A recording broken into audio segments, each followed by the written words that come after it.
Salut! Si tu veux avoir des conseils pour bien vendre ta maison et la vendre plus vite, écoute ça!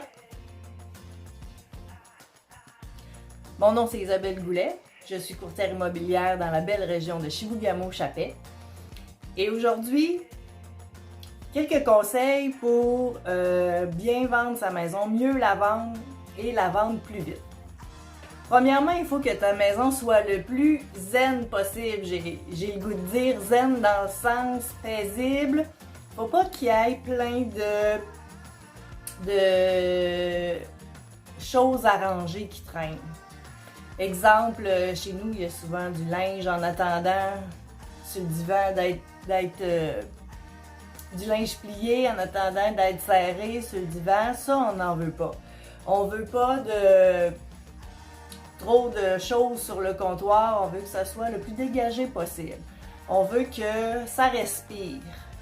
Fait que si, exemple, on a beaucoup de meubles, on peut en remiser quelques-uns. On n'a pas besoin de deux chaises berçantes, on n'a pas besoin de 10 places assises dans notre salon en tout temps.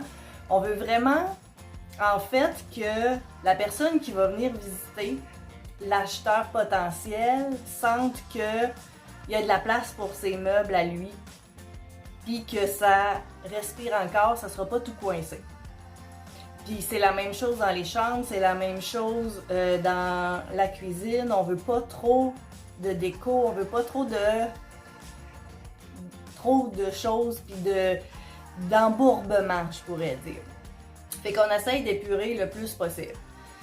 Un autre conseil, puis ça, il y a des personnes pour qui c'est vraiment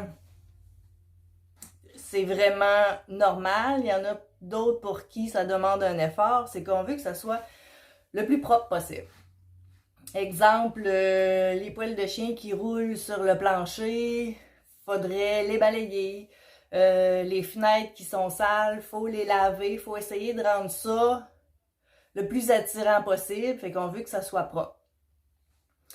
Ensuite de ça, on veut qu'il y ait une bonne odeur aussi. Avec la propreté, je pense que ça se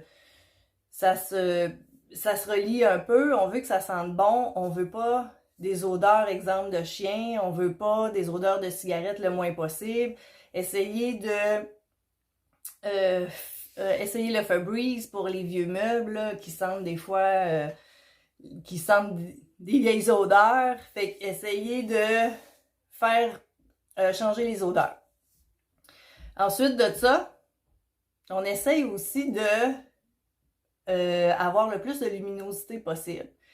Parce que la lumière extérieure, surtout, mais la lumière des luminaires, on essaie que ça soit pas trop jaune. On veut bien éclairer les pièces pour montrer les détails aussi et montrer que c'est bien éclairé. Parce que si les acheteurs trouvent que c'est sombre, puis qu'ils trouvent qu'il n'y a pas assez de lumière qui rentre, ça ne lui donnera pas envie d'acheter. Personne ne veut rester dans une grotte. Ensuite de ça, s'occuper du terrassement. Tu sais, tondre la pelouse pour pas qu'elle soit trop longue. Puis même si c'est pas un super terrain, essayer de rendre ça propre.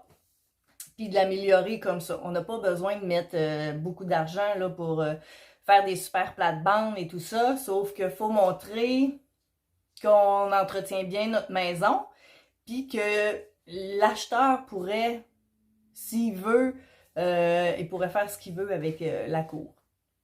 Il faut montrer le potentiel, il faut démontrer qu'on en prend soin de la maison. Il faut démontrer le potentiel de la maison à l'intérieur et à l'extérieur aussi. Fait que si vous m'engagez comme courtière à Chibougamau ou à Chappais, je vais vous demander si ça vous dérange que je soit change des choses de place ou que je camoufle des choses pour pas les prendre dans la photo.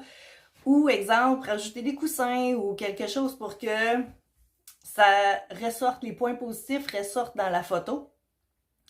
Fait que souvent, les personnes sont bien ouvertes et comme ça rend les photos de votre propriété plus attirantes. Sur ce, je vous remercie beaucoup. Passez une belle journée. Bye bye!